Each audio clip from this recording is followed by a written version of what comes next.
Sirach is a good healer. He's a red guard, but you'd think he was a Nord the way he acts. Hey, what's going on, everybody? I just wanted to preface this video first by saying that The Elder Scrolls 4 Oblivion is my favorite game of all time, so I have a lot of fond memories of that game, and it's something that I really indulged in back in the day, and it is like the game that really opened my eyes to gaming and what it really can be, and so yeah, I'm coming at it from a perspective of somebody who loves this and somebody who is just, you know, really enthralled with the Elder Scrolls world.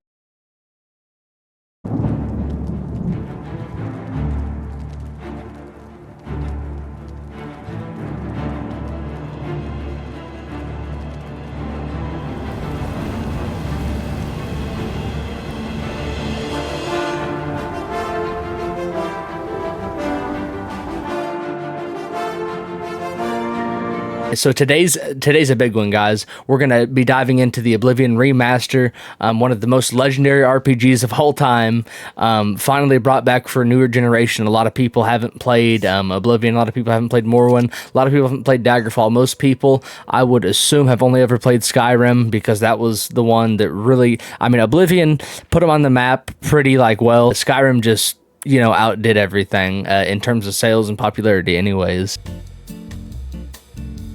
First things first, does it live up to the impossible hype? To be completely honest, I think it lives up to the hype in every sense of the way. It was a shadow drop, not really a shadow drop, but it was technically a shadow drop. There was so much excitement, anticipation building for really, honestly, a year about before, but it didn't really start growing until the 1st of April, I would say, because that's when it was initially supposed to drop, was around the beginning of April. That's when Nate the Hate, I believe, and Jeff Grubb were alluding to look at it in April for launch there. It was really picking up steam in the middle of April, and especially the week before with the leaks from a Virtuos website. I mean, that was the most damning evidence by far. People knew it was a real thing because of the Project Alter, it was called, back in the 2020, 2021 leaks of what Bethesda had going on when they filed in court and they had to show their 10-year plan or whatever it was. But people really knew after they saw those leaked images that, hey, this is here and it's ready. I would say it lived up to the hype in every sense of the way. It has been just going crazy. I can pull up the Steam numbers. I'll put them on the screen, you know, beating a ton of other games that are out at the moment, even though there's really not a whole lot of competition. But people have really been clamoring, you know, for another Elder Scrolls game, because we haven't had an Elder Scrolls game, a new one, unless you want to count the Elder Scrolls Online, since 2011. So 2011 is the last time a mainline Elder Scrolls game has released, and a lot of people haven't played Oblivion. So, you know, what great way to tide fans over until the Elder Scrolls 6 comes out by coming out with, you know, an Oblivion Remaster, which honestly, it's more of a remake in my opinion than a remaster. Sure, it's not a complete 100% overhaul, but there have been a lot of things changed. The graphics, spectacular. We'll get into that later. Is it faithful to what made the original special? Yeah, I'm going to say about 90 to 95%. Yeah, it is. Pretty much everything, aside from the biggest thing, and it doesn't ruin it necessarily, but the color is a little bit better in the original. It's a lot more like lively and bright, and you know, you're not going to necessarily, I guess, get that with what we have now and the graphics making it look realistic, but there's mods and stuff to where you can bring them back. But yeah, the look and the color palette is really the only like negative thing surrounding this game, but I think they stayed true to the original. They just improved the UIs for the most part. There's some things here and there, like there's no subcategories in your like potions and alchemy ingredients and stuff like that, which, you know, hopefully there's a patch for that or an update for it here soon that fixes that. The combat is the same and better in ways that it wasn't previously. You know, like archery completely got overhauled. The spells have all new effects and stuff like that. But yeah, I want to say it, at least on almost everything important, it stayed pretty faithful to it. Yeah, really the only thing they messed with they shouldn't have is the lighting, but I mean, I guess that comes with the territory. Today I'm going to be giving you guys my first full impressions, the good, the bad, the hilarious, and whether it's still the magical experience we all remember. So let's go ahead and we'll dig right into it. Nostalgia and expectations. So for me, and for a lot of you watching, Oblivion wasn't just, some other game. If you're my age, I'm going to be 25 this year. Can't even believe it. Time just really does fly when you get out of high school. But Oblivion isn't just some other game to people around my age. It was the game. It completely defined the RPG genre and what gaming could be. The feeling of stepping out of the sewers for the first time, seeing the open world stretch out in every direction. If you see it on the map, for the most part, you can go there. And this was the first time any of us had really ever gotten to see that and experience that in video game form. It was a completely defining moment for open world gaming and gaming in general. I can distinctly remember in 2007 when I went over to my grandparents and got on my uncle's PS3 and played Oblivion for the first time and exited the sewers after selecting my race, after making my character, after going through and exiting the sewers for the first time, and you're just like, what is going on here? It is just almost an out-of-body experience, I want to say. Like, maybe not completely that level, but it's like just one of those things that you're always going to remember. It's one of those magical moments in gaming. It truly is. And it felt good in this one, but it didn't quite feel the same way. And I don't want to say just because nostalgia or anything. I just think it was because it's the first. And the first is always going to hold a special place in your heart. Oblivion felt limitless. You could become a hero, a thief, an assassin, a battle mage, or just some lunatic, running around throwing watermelons off castle walls. You could do fist builds. And funny enough, I'll pull up a picture on the screen for you guys. There's actually a ring that I found in my recent playthrough. It's called the Ring of the Iron Fist, and it actually increases your hand-to-hand attributes and does some shield on you. So I thought that was a really cool nod to the character of Iron Fist. I don't know if any of you are comic book fans, but I thought that was pretty neat, and that's just another little thing that makes these types of games special. When the remaster was announced, I had two emotions. First was pure excitement because obviously Oblivion is my favorite game of all time. Why would I not want to play it? I haven't played it in so long because, the hardware and stuff, and it's just old at this point, and it's something that I love, but a lot of the times, at least for me, it's hard to go back to those older things because they just don't look as good as what we have now, and it's just kind of janky compared to everything we have now. But the other emotion I had was just pure fear. Are they going to get this right? Really, I had a lot of faith in Bethesda and Virtuos because I don't see why. And they even said this themselves when they did the announcement trailer and live stream. They said if we're not going to do it right, we're not going to do it at all. And that's kind of how I felt because this was such a defining game for that studio that I felt like if they were going to go ahead and do it, that they were going to do it right. But there's always that what if, suspicion that's in the back of your head. There's always going to be. But thankfully, here, that's really not nothing that we have to worry about. And yeah, we've seen remasters that respected the originals before, the Mass Effect Legendary Edition, and then we've seen disasters also like Warcraft 3 Reforged and the GTA trilogy. So you really never know what to expect, especially with Bethesda's track record as of late. But I still had faith because you honestly just have to have faith in a situation like this. I was hoping that Oblivion would get the love and care it deserved because. Not just because it's a great game, but it just deserved that. Just because people nowadays deserve to experience it. And as you're seeing, people are loving it because they haven't got to experience it before, and it's just something just great. Visual and technical upgrades. Visually, the remaster is a complete and utter win. The first thing you notice is the lighting. You can see the braziers at nighttime. You can notice when you're making your character and enter the dungeon, the first dungeon in the jail. Lighting completely changes everything. Sunsets drenching the forest in orange, cities glowing at night with lanterns, dungeons feeling properly dark and creepy now. That is really one thing. It adds to the atmosphere and makes it a lot more, not necessarily scary, but it makes you feel more immersed because of the lighting. I didn't really realize how big of a effect lighting had on games, but it's very important, and you can notice it, and especially in this game. It genuinely feels like a living, breathing fantasy world, not just a series of painted backdrops. Textures are massively upgraded. Armor and weapons look detailed and battle worn. That's something I've noticed. They completely redid all the models and all the designs for the weapons.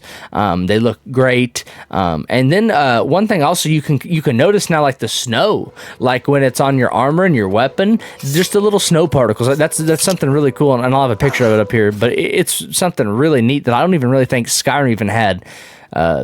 This detail in.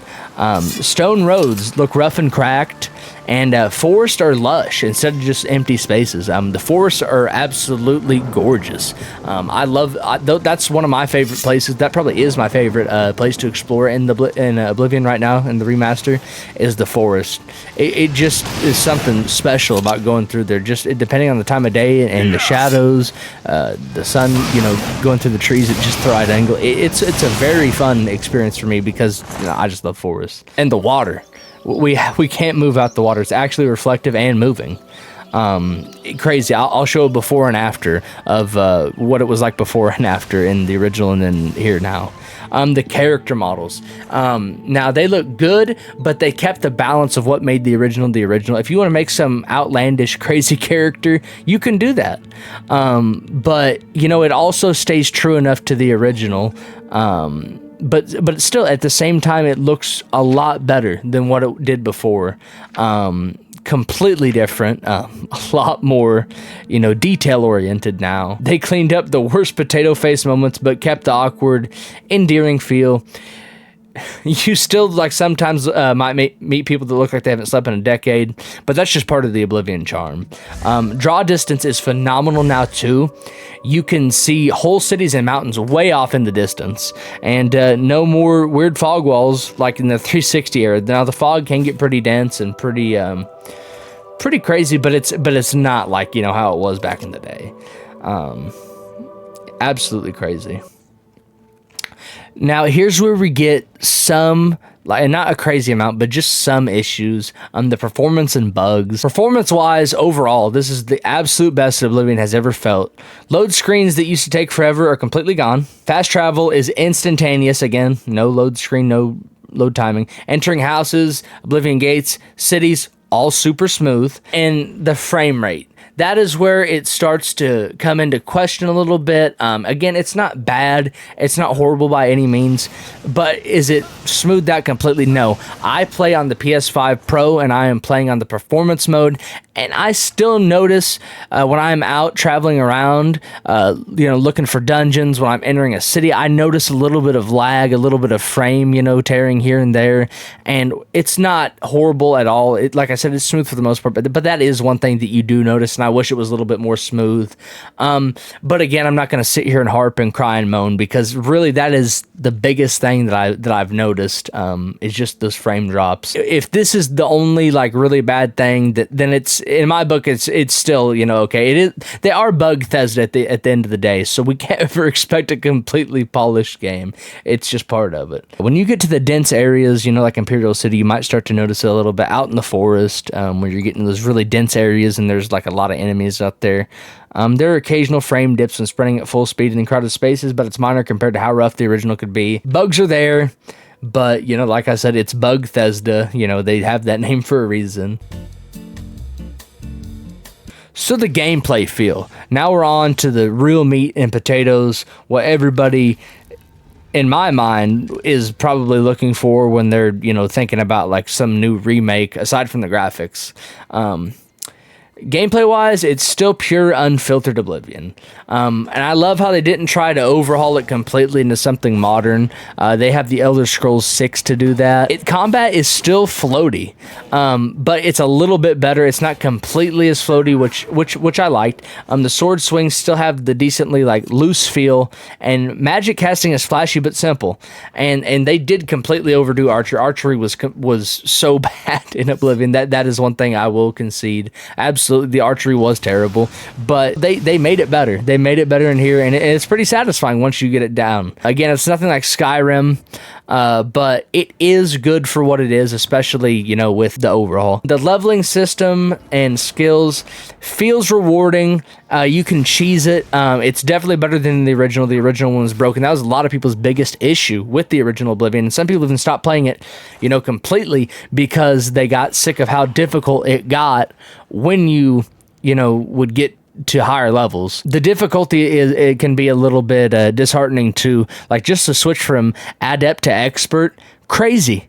It goes from 1-on-1 skill times 1 damage received to, I believe it's times 6 damage received, and then you do like maybe half damage or something like that. The numbers might not be right, but it's something of that nature.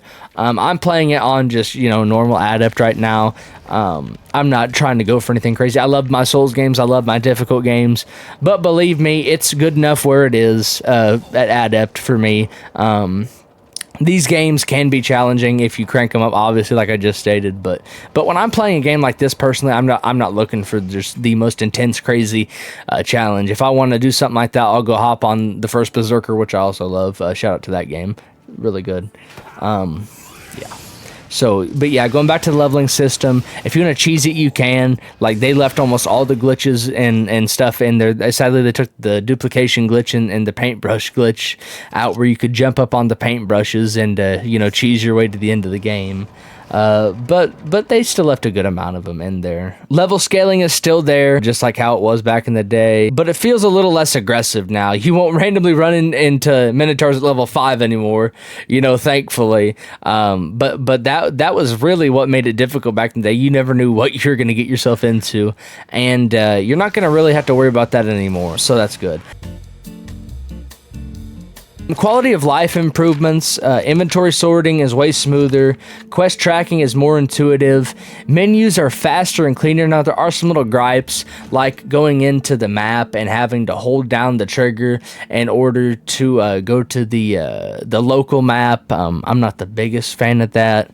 I kind of just wish it was another selection, like another tab, like how it was in the original. The inventory sorting is good and smooth, but I wish they had subcategories like they had in the original. I don't know who in their right mind. That is one thing I think that is completely stupid and dumb. I don't know how it got through without them having subcategories, because you just have especially in your magic or alchemy category, you just have everything lumped together. Like if I'm making potions, I have all the ingredients, all the potions, all the equipment, like the mortar and pedestal, stuff like that, in the same category. So it just makes it very difficult to do stuff like making potions and stuff like that. And it's kind of has at times made it to where I just don't want to do that, because I don't want to scroll through the whole menu to do that. And that's something I think they really need to clear up. Sound, music, and atmosphere. So let's talk about one of the sole elements of this game, the sound, pun intended, the sound and music. Jeremy Soul's soundtrack, still untouchable. Still one of the greatest fantasy soundtracks ever made. Now, for those of you who don't know Jeremy Soul, you probably do. He's also made the music for Skyrim. He's obviously made it here for Oblivion. And he did the Harry Potter music for the movies, if I'm not mistaken. You might have to, I'll look and I'll correct it if I'm wrong. But I believe he did the Harry Potter music as well. Once the second that main theme kicks in, it just hits different, man. I mean, that is just pure nostalgia, pure just bliss in a gaming sense. I mean, to me, it doesn't get any better than that. The music is one of the most integral and important parts in fantasy worlds. And the best example I have of that is the Lord of the Rings soundtrack and the Hobbit soundtrack. I mean, absolutely crazy. Howard Shore, I believe, is the name of the artist who did the music for that. Incredible artist. When I was in school before, I would just throw on the Shire music, and I would use that as my study music and ambiance just to mellow out. I mean, that is some of the best music ever made. Sidetrack. But yeah, Jeremy Soul is up there with the best fantasy artists that there are. He's one of the GOATs for sure. They cleaned up environmental sounds. You can hear distant rivers now. You can hear birds overhead and thunder rolling over the hills. It all feels so much richer and deeper and more immersive. And that's one of the things about an RPG and just one of these games in general is feeling immersed in the world. And what better way to do that than by improving some of the sounds, adding, you know, some more environmental sounds, and then just having that kick-ass soundtrack to go along with it all. I mean, that's one of the reasons why I'm not going to do a comparison. That would be a good video for me to do a comparison video between Oblivion and Skyrim. But for right now, I'm going to try to keep Skyrim for the most part out of this. But that is one reason why I like this game better than Skyrim is just the immersion. I feel so much more in Oblivion than in Skyrim. So we talked about the good. We talked about some critiques. Now we can get into some more critiques. What could be better? It's amazing. It's fantastic. But is it perfect? No. Some of the dungeons still pretty repetitive. Again, it's a lot easier in my opinion to go through them now because you can they just have a lot more life to them just because of how good the game looks, and that's kind of bailing it out a little bit because you're just mesmerized. Oblivion Remaster is one of the best looking games I have ever played personally. It is in my probably top 3 games that I've played. It looks incredible. Absolutely stunning.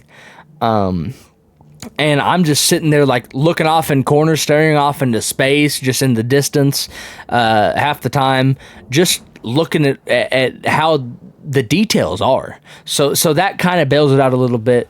But yeah, some dungeons are still pretty damn repetitive. You'll notice the copy and paste caves and forts that could have used a little bit more variety, but that's why we have Skyblivion coming out. Shout out to Skyblivion. We still have them for that. And the voice acting, it is better. It's still hilarious and charming, but definitely limited. It's mostly the same handful of voice actors covering hundreds of NPCs, which personally I don't mind. They have added some new voices here and there, which, you know, I think, but this is just for me. I know a lot of people might not agree, but I think that's part of the charm. It's very nostalgic, and it really doesn't bother me that much. But yeah, it could definitely be better. So, final thoughts. Is it worth it so far? Without a shadow of a doubt. I mean, it's a Bethesda game through and through. It's one of the best Bethesda games. Just the fact that it's only $50 that they're charging for this with all the DLC included. I mean, my gosh, absolutely 115% worth every penny of $50. And then if you have access to it on Game Pass, I mean, yeah, you pay for the Game Pass subscription, but it's on there. So if it's on Game Pass, even better. But yeah, I bought it, and I will probably buy it again at some point and play it on the Steam Deck. Like I said, just playing on the PS5 Pro now. Yeah, it's not perfect. It's not completely modern, but it's faithful and it's beautiful. It still has the heart and soul of what made Oblivion such a gem, such a legendary game. They didn't take out any of the weirdness. They didn't sterilize the magic and the charm. They polished it and left everything, you know, intact the way it should be. So, just to reiterate it again, 110%. Yes, it is worth it.